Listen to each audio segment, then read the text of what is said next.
Welcome to an introduction to Course MetaLink.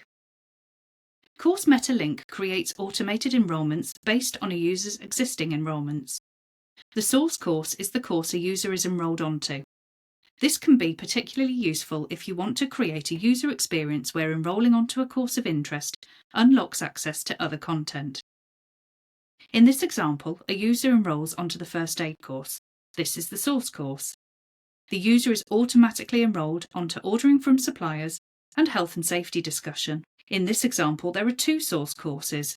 Enrolling onto either of the two courses results in the user automatically being enrolled onto the first aid course. Here you can see the enrolments method screen. This allows you to add the Course MetaLink enrolment method. When you've selected the method, you will be asked to add any linked courses. This can be one course or multiple courses. You can then choose to add these users to a group. Please see our other recording looking at cohorts and groups. Here I'm logging in as a user for the first time. I'm not enrolled currently onto any courses.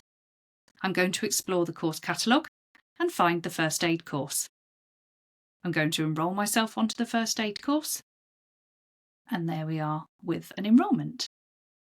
If I then return to my courses page, you'll see that I'm automatically enrolled onto the health and safety discussion course because it was configured when I enrolled onto the first aid course. Why not explore how course metalinking could streamline your enrolment administration and enhance the user experience of your site? If you would like a consultant to review and recommend automations with you, please contact your account manager.